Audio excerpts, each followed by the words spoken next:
दिमासा कछारी और बोडो कछारी का इतिहास काफी हद तक मिलजुल देखने को मिलती है। सदियों पुरानी समय देमालू या देमालेक नामक एक वीर योद्धा थे।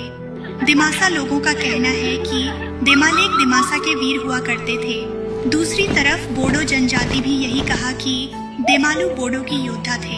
ऐसा हो सकता है कि वह दोनों जनजाति के लिए भी लड़े हों। और फिर कुछ लोगों का कहना है कि प्राचीन समय में दिमासा या बोडो कुछ भी नाम नहीं था, सिर्फ कचारी नामक एक ही शब्द हुआ करते थे।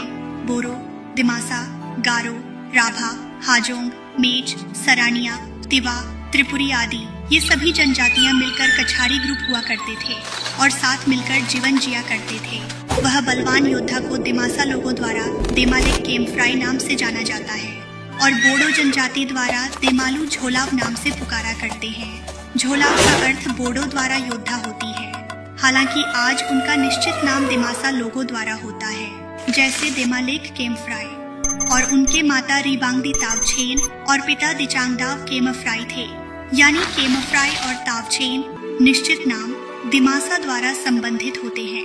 दिमासा द्वारा बनाया गया उस वीर योद्धा का प्रतिमा आज दीमा हसाओ में हाफलोंग जिला के माईबांग शहर में मौजूद है। उस मूर्ति में देमालेक योद्धा के दाएं हाथ में भाला पकड़ा हुआ है और बाएं हाथ कमर पर बंधा हुआ तलवार पर हाथ लगाते हुए देखने को मिलती है। वीर देहमालू के प्रतिमा के पीछे सफेद हाथी नजर आने को मिलती है। प्राचीन काल समय जब सेनापति देमालेक केमफ्राई अपनी सेना के साथ बर्मा के राजा को हराए थे और जीत के बदले सफेद हाथी लाए थे, वह सफेद हाथी उस युद्ध का ही संकेत है। और बाद में इस हाथी को हिडिंबा की राजधानी दीमापुर ले जाया गया था, जो वर्तमान में दीमापुर शहर नागालैंड राज्य के हिस्से बने हैं।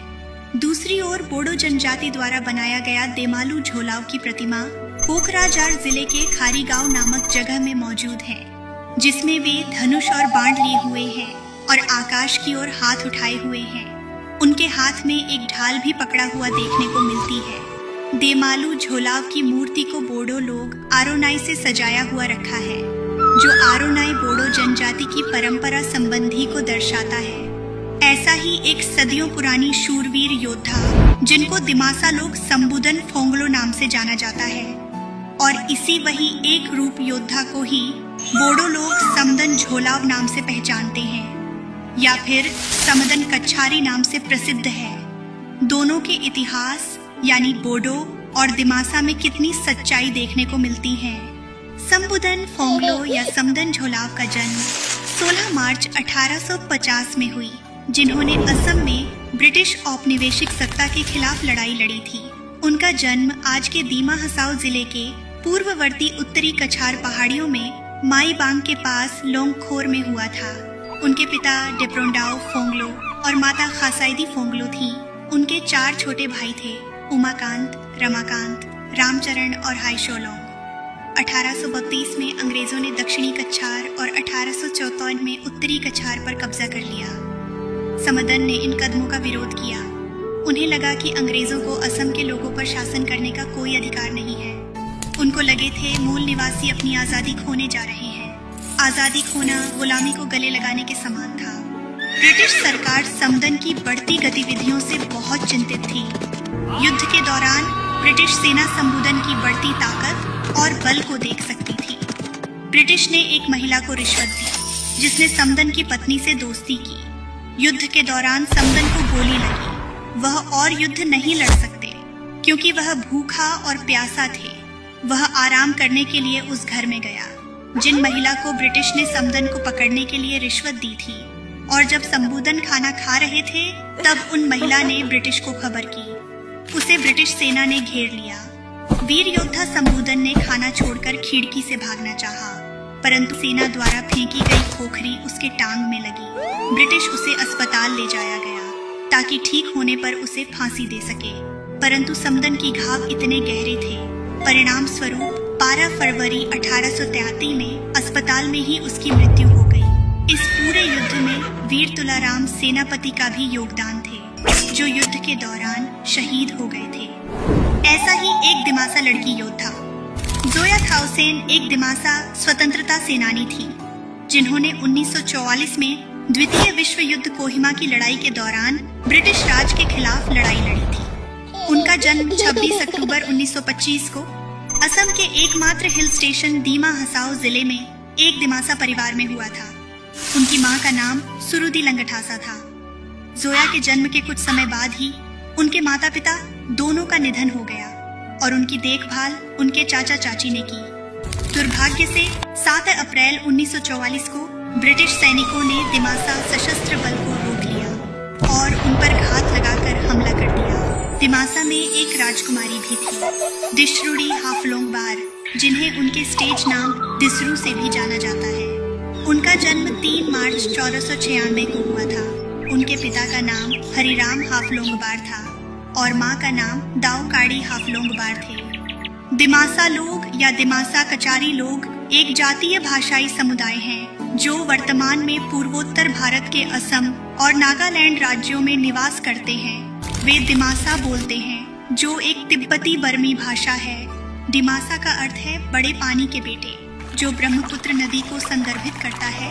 वे ज्यादातर दिमा हसाओ जिले में रहते हैं। दिमासा की जनसंख्या लगभग 3,50,000 के नजदीक होंगी। किसी भी दिमासा नृत्य को बैदिमा कहा जाता है। बाई मतलब नृत्य और दिमा मतलब दिमासा होता है।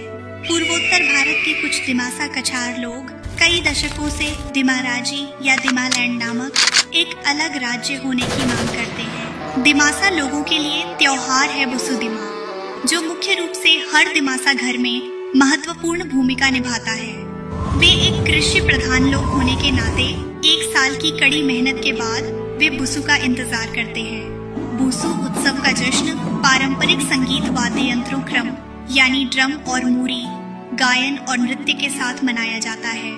इस त्योहार के दौरान दिमासा महिलाएं अपने रंग बिरंगे पारंपरिक परिधानों में नजर आती हैं। दिमासा साम्राज्य और इतिहास 800 साल पुरानी बताया गया है। दिमासा का अर्थ है दिमाफिसा। अहोम आक्रमण का सामना करते हुए वे दक्षिण की ओर धनसिरी घाटी की ओर चले गए और दीमापुर में अपनी राजधानी स्थापित की, जो वर्तमान में नागालैंड राज्य में है। यहीं पर कचारियों ने राज्य निर्माण का कठिन कार्य किया जब उन्होंने अपनी राजधानी को असम के वर्तमान दीमा हसाओ जिले वहीं के माईबांग में स्थानांतरित कर दिया। कचारी राज घराने के ऐतिहासिक अवशेष अभी भी दीमापुर और उसके आसपास मौजूद हैं, विशेष रूप से दीमापुर किले में, जिसे कचारी राजवाड़ी कहा जाता है। मानव अतिक्रमण के निरंतर विनाश के बावजूद यह दर्शाता है कि उस समय कचारियों ने ईंट बनाने के परिणाम स्वरूप एक राज्य प्राप्त किया था। बड़े तालाबों में पोधुम पुखुरी, बामुन पुखुरी, राज पुखुरी, जोर पुखुरी और अन्य आज भी मौजूद हैं। कहा जाता है कि दीमापुर के सबसे महान शासक मकरध्वज का स्मारक था, जिनके समय में कछारी साम्राज्य का पारंपरिक गौरव अपने चरम पर था और जिनके समय में मणिपुर और बर्मा पर विजय प्राप्त की गई थी। वीर देहमालू योद्धा द्वारा कचारियों का सबसे बड़ा सरदार था। इस अवधि के दौरान रंगदाव और डेगादाव जैसी रहस्यवादी नायिकाएं युद्ध मामलों में कदम रखा।